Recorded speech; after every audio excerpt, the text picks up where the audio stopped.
આ મારું 5મું આંદોલન છે.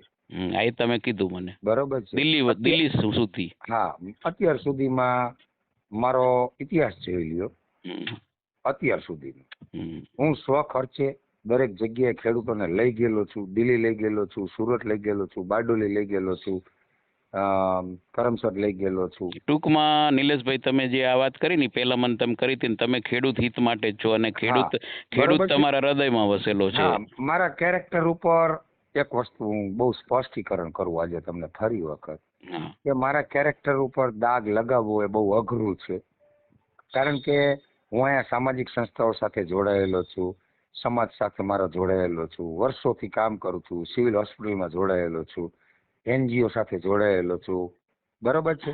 એટલે મારા ઉપર બ્લેમ કરી શકે કોઈ પણ, કારણ કે ભારતની અંદર બ્લેમ હું પણ તમારું લોકશાહીમાં બધા કરી શકે, પણ જે એક બ્લેમ કર્યા પછી પ્રૂવ કરવો કે હા કે નિલેશભાઈ 100 રૂપિયા લીધા, જો હું કેરેક્ટર લેસ હઈશ તો પ્રૂવ થઈ જવાનું છે. સમજી ગયો. તો હા સમજી ગયો. આખી વાત તમે શું કહેવા માંગો છો અમને સમજાઈ ગઈ મને. હવે હું તમને સીધો જ પ્રશ્ન કરું છું, ગોળ ગોળ નહીં. હવે જે આપણી આ તમે જ વાત કરી કે જેતપુર આંદોલનના મુખ્ય પાયાના પથ્થર એટલે કે નિલેશભાઈ, અને એના પછી જે હકાભાઈ ડાયરામાં આવ્યા અને લાખો માણસોએ દેશ અને દુનિયાએ આની નોંધ લીધી, એ આપણે હકાભાઈની વાત FSL વાળી થઈ ગઈ, એનું વાંધો નથી, ફરી ચર્ચા નથી કરવી. પણ જે આપણા ખેડૂતોના સંગઠન 5 ભાગમાં વિભાજન થયો અને નિલેશભાઈ અને હકાભાઈની જે ટેલિફોનિક ઇન્ટરવ્યુમાં પૈસાની તોડની જે વાતો થઈ, એમાં FSL એટલે પ્રૂફ કહેવાય, એ થયું. એવું હકાભાઈનું કેવું છે. હા, વોઇસ પ્રૂફ સાંભળો તો ખરા. એના લીધે આજે જે ખેડૂતો છે, જે તમારા વિડીયા આવે છે, એની અંદર તમે કોમેન્ટો જોઈ કે આ નિલેશભાઈ વેચાઈ ગયા અને નિલેશભાઈએ ખેડૂતોનું વિભાજન કરી નાખ્યું, કે નિલેશભાઈએ ખેડૂતોમાં ઝઘડા કરાવ્યા, ખેડૂતોની એકતા તોડી નાખી, આ બધા સ્વાર્થી છે, એવા આવે છે.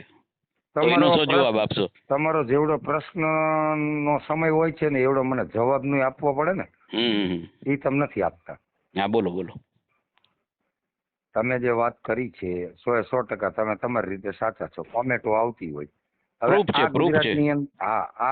પ્રૂફ હોય, હું જોતો હોય ને, હું પણ જોતો હોય, તો આ ગુજરાતની અંદર ભારતીય જનતા પાર્ટીના IT સેલના માણસો અને ભાજપને ચાવવા વાળો વર્ગ કેવડો મોટો, તો એ કાઉન્ટર કરવાના છે કે નથી કરવાના?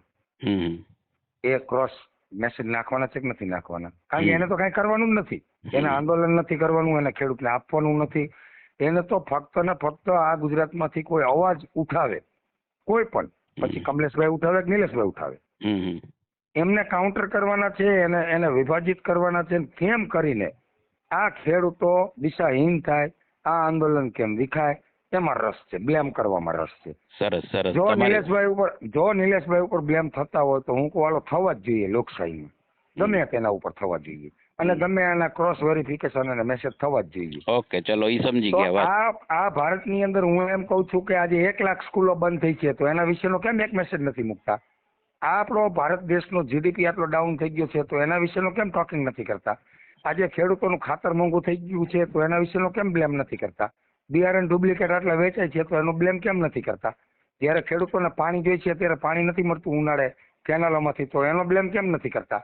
24 કલાક વીજળી જોઈએ છે, તો એનો બ્લેમ કેમ નથી કરતા? સમજી ગયો. ક્યાંક ને ક્યાંક જો સાહેબ, જે પીડા છે, જે તકલીફો છે, એ તકલીફોની વાત નહીં કરે કોમેન્ટ કરવા વાળા. સમજી ગયો. કોમેન્ટ કર્યા વાળાને છોડ દો, એ તો લોકશાહી છે, કરે. હવે હું તમને સીધી વાત કરું કે હવે આપણું આંદોલનમાં જે સરકારે નિર્ણય કર્યો, ભૂપેન્દ્રભાઈ પટેલની સરકારે, ભાજપાની, કે 200 ગણું વળતર, એ આપણે સ્વીકારે નથી, એ તો તમે પહેલા જણાવી જ દીધું છે. હવે શું સ્વીકાર્યા છે?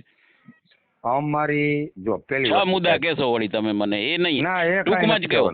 ના, ટૂંકમાં જ કહે, 6 મુદ્દા નહીં કહું. રાજસ્થાનમાં 4 ગણું ચીકુ છે, જે બંજર જમીન છે એનું 4 ગણું આપ્યું છે ને બંજર જમીન. તો આ તો ગુજરાતની ફળદ્રુપ જમીન છે. મોદીએ ગુજરાત મોડેલને દેશમાં પ્રચલિત કર્યું છે દુનિયામાં. તો આની જમીનની કિંમત 8 ગણી થવી જોઈએ, થવી જોઈએ કે ન થવી જોઈએ? એ તો બરોબર છે. હવે તમારે ટૂંકમાં એટલે આપણે કેટલું વળતર જોઈએ દેશી ભાષામાં ખેડૂતો સમજી શકે એમ? સંવિધાન મુજબનું 4 ગણું વળતર જોઈએ અને રેન્ટ એગ્રીમેન્ટ જોઈએ. અચ્છા, રેન્ટ એગ્રીમેન્ટ, ભાડાનો કરાર. હા, બંને જોઈએ. અને ત્રીજું કે ઝીણા પ્રશ્નો છે, જે થાંભલો આવે એને નથી, એ તો આપણે પહેલા ચર્ચા થઈ ગઈ છે. હા, એવા બધા જે પ્રશ્નો છે ટેકનિકલ પ્રશ્નો એ કંપની અને ગવર્નમેન્ટ સાથે ટેબલ ટોકમાં બેસીએ એટલે સોલ્વ થઈ જાય. પણ ભાજપની સરકારને દેવું નથી એવી દાનત દેખાઈ રહી છે, ડબલ એન્જિનની સરકારને. તમારા હિસાબે નિલેશભાઈ આ આંદોલન વેગ પકડશે મોટો? કમલેશભાઈ, તમે જેમ સવાલ કરો છો મને પણ સવાલ એક કરવા દો. હા બોલો. હા, આજે નવો પરિપત્ર સાહેબ ભારતીય જનતા પાર્ટીની સરકારે કેબિનેટમાંથી તાત્કાલિક નિર્ણય લીધો. સારું કહેવાય. ખેડૂતોનું હિત વિચારી અને જંત્રી મુજબ આપતા હતા એના કરતા ખેડૂતોને ડબલ વળતરનો જે એને પરિપત્ર બન્યો બહુ સારી વાત કહેવાય. હું એને આવકારું છું, સ્વીકારતો નથી, આવકારું છું. પણ જો ગુજરાતની ભાજપ સરકાર સારું ઈચ્છતી જ હોત તો રાજસ્થાન પેટર્ન થી પણ આપી શકતી હતી. એમાં કોઈ એની બાધા નહોતી. તો કેમ નથી આપ્યો? હતી એટલે હવે આપણે શું જોઈએ છે નિલેશભાઈ ખેડૂતોને? એ જ કહો ને ખાલી. હા, હું એ જ કહું છું ને, 4 ગણું વળતર જો રાજસ્થાનની બંજર જમીનને મળતું હોય તો ગુજરાતની જમીનને 4 ગણું વળતરે મળવું જોઈએ ને રેન્ટ એગ્રીમેન્ટ પણ મળવું જોઈએ. કારણ કે આ કોઈ રાષ્ટ્રીય સેવા કરવા કંપનીઓ નથી નીકળી, ધંધો કરવા નીકળી છે. તો અમારે ધંધો કરવો છે, એને જેમ ધંધો કરવો છે. સમજી ગયો, તું બધું સમજી ગયો તમે જે કહેવા માંગો છો એ ટકો. સાહેબ, ગુજરાત સરકાર જે, મેં કાલ સ્ટેજ ઉપરથી હું બોલ્યો છું, ગુજરાત સરકાર જે ભાષામાં વાત કરશે એ જ ભાષામાં ખેડૂતોના આગેવાન તરીકે નિલેશ એરવડિયા વાત કરશે. ઓકે. ને છેલ્લો પ્રશ્ન, હકાભાઈ ગઢવીનું જે છે એનું તો પૂરું નથી સાહેબ. ના સાંભળો જ ખરા, એનું પૂરું થઈ ગયું, એનું ફેમિલી, એની પ્રતિષ્ઠા બધું. હવે એ માણસ છે ને તમારે જેમ બહુ નબળો પડી ગયો, ઢીલો પડી ગયો. મારી જેમ નબળો એટલે હું કેવી રીતે નબળો પડ્યો છું? મેં તો તમે શારીરિક પડ્યા, માનસિક નથી પડ્યા, પણ એ માનસિક રીતે નબળા પડી ગયા. શારીરિક એમનો વિષય છે. એને તો આપણા આંદોલનને વેગ આપ્યો હતો ને.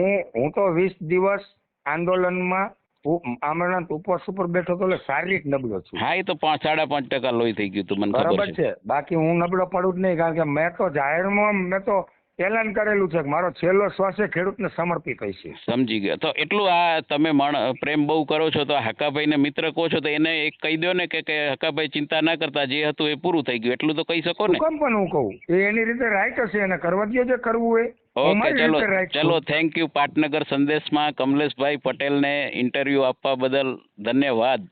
Thank you very much. Okay.